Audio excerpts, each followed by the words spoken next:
What's going on, y'all? It's your boy Martin, aka the Boxing Purist. Welcome to the Truth and Absolute channel where I speak the truth and nothing but the truth. So help me, good God Almighty. Before anything, man, once again, RIP to the late, great Kobe Bryant, man. Today marks 5 years since the legend left us. It's crazy. It's almost hard to accept. It's almost like he's still around. It's so crazy, man. His legacy is going to live on forever. Kobe Bryant is my all-time favorite player. Anyway, man, let's get into this. God rest his soul. So, I recently saw an interview that Teddy Atlas did, of course, on the highest, the most talked about fight right now that is not even confirmed 100% yet, and that is the fight between Canelo Alvarez and Terrence Bud Crawford. Now, everybody's talking about this fight, man. Everybody got their own opinions on this fight. Everyone got their own views on this fight. Everybody's picking different things, looking at different attributes they bring to the ring. Some people make really good cases, and some people are just taking a leap of faith, man. Some people talk about stuff, and I'm like, I don't see that happening. You know, I will never count Terrence Bud Crawford out from beating any fighter, even Canelo Alvarez, because he is highly skillful. He does do special things inside that ring, and he's just a special fighter, in my opinion. Now, I know that even I have talked about his resume in the past, where I only see one elite fighter on his whole resume, you know what I mean? But obviously, we see his skills, we see what he could do, we see how he switch hits, all that kind of stuff. Therefore, we give him his flowers and whatever. I'm not mad at that, okay? On the other side with Canelo, though, we got a fighter that when you look at his resume, some people seem to only remember Canelo from about 4 years ago and forward, okay? I saw the same thing play out with Floyd Mayweather when they talk about Floyd's wins and his resume, and I'm like, yo, I think you're only talking about the second half of Floyd's resume. Like, did you look at the beginning half, right? And I see that a lot happening with Canelo, who he's been in there with, what he was able to do, the challenges that he took, okay? So looking at this, I saw an interview with none other than Teddy Atlas. Now, before I get into this one, can I just say that I have a huge respect for Teddy Atlas. I think any boxing fan has a high respect for Teddy Atlas because he's an OG of the game. He is an OG of the game. He's very knowledgeable. You know what I'm saying? He's worked with a whole lot of fighters. Hell, he worked with the great Iron Mike Tyson back in the day, and he's been around. This is what Teddy does. He covers the sport. I guarantee you, as I'm speaking to y'all making this video, he's probably at some boxing gym in his hometown giving pointers out. You know, nothing but love for Teddy. However, in this interview, though, man, I almost wish that I did not see this interview, man. And I'm gonna be critiquing his interview quite a bit. Now, I'm open to anybody having an opinion, man. We got a freedom of speech. You know what I'm saying? We got a freedom of speech. We can say whatever we want. However, sometimes the points made, it gets you thinking, right? Like, it's kind of like when someone comes to tell you about somebody else. You know what I'm saying? They have an issue and they come tell you stuff about that person. You knowing that person, they're like, this person is this, their person is that, and you're sitting there like, yeah, I know that person, man. The stuff that you're telling me doesn't quite come together with the person that I know, with the person that many people know. What is it that you have against this person, right? So in this interview, Teddy Atlas, of course, is picking Terrence Bud Crawford to beat Canelo, which is fair if you make certain points about the fight, right? Teddy lost me when he started talking about the smaller guy, okay? Because he was talking about Canelo's size advantage naturally that he has inside that ring. And let me just say something real quick, man. A lot of y'all might not understand this, and it's totally fine. Boxing is not a weightlifting competition, okay? Boxing is not a sport where, let's say you're fighting at 147, like Terrence Bud Crawford, for example, right? And let's say you want to move up to 160.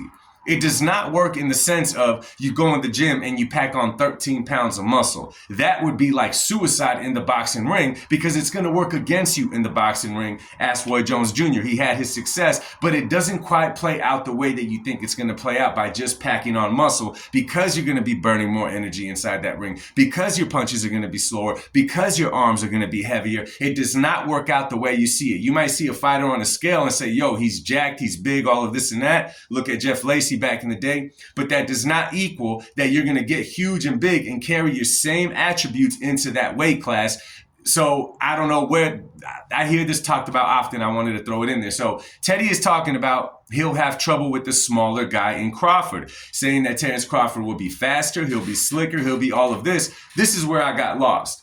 Even at 147, okay, Bud being at 147, Canelo at 68, I think that Canelo has faster hands than Terrence Bud Crawford. I'm not calling Bud slow, but we underestimate and don't appreciate how fast Canelo is inside that ring. Okay, sometimes we think smaller weight class, they gotta be faster than the bigger guys, but you even take a guy like Benavidez. Benavidez has really, really fast hands at 68 and 175 compared to some of the smaller dudes. Okay, it does not mean because you're smaller, you're gonna have the faster hands. So right there, I was lost. I'm like, what are we talking about? In the same breath, Teddy Atlas said that, Canelo's getting a little older. He tends to slow down in the later rounds. How I'm receiving that, I'm like, well, Teddy, how do you think Crawford's going to be in the later rounds, him being older than Canelo? Not being as active as Canelo inside of that ring. So how is that not going to affect Terrence Crawford? Now, another thing.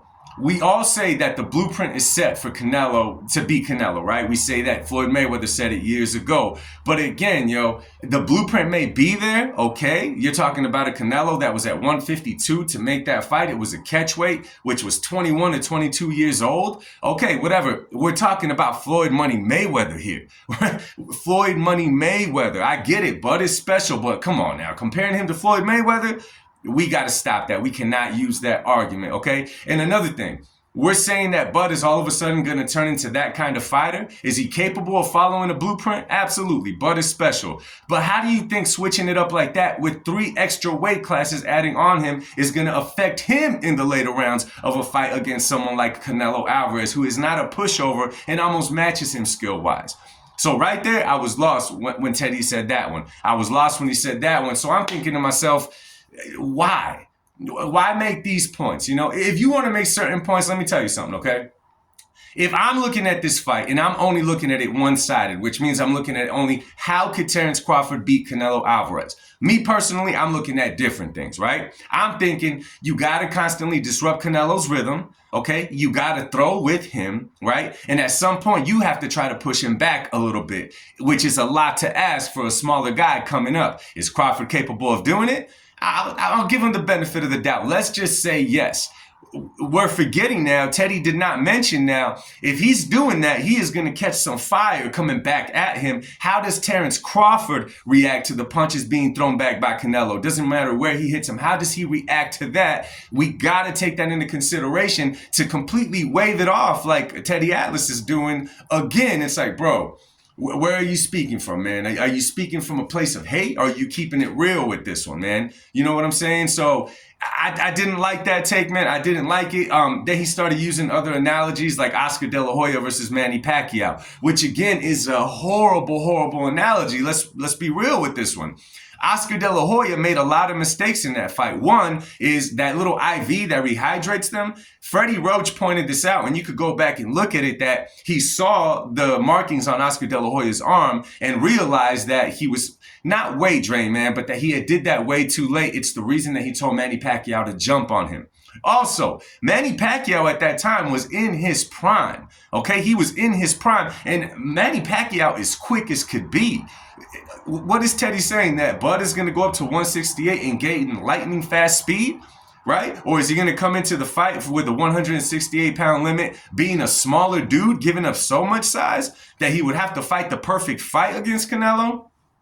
It just doesn't add up, yo, okay? It just doesn't add up. And why am I saying this? All right, y'all can say I'm hating on Teddy Atlas. No, high respects for Teddy Atlas. I'm simply saying that the points he made do not quite add up with the two fighters I see and how I see the matches coming together inside of that ring. It's almost like you're talking about a different scenario, a different fight, different places in their career is what I see. The fight he's talking about is not the fight that I see getting into the ring, which advantages that each fighter has. You know what I'm trying to say? So, man, I had to just come in and give my 2 cents on this, man. And for a lot of you guys, man, I just want to clear something up really quick.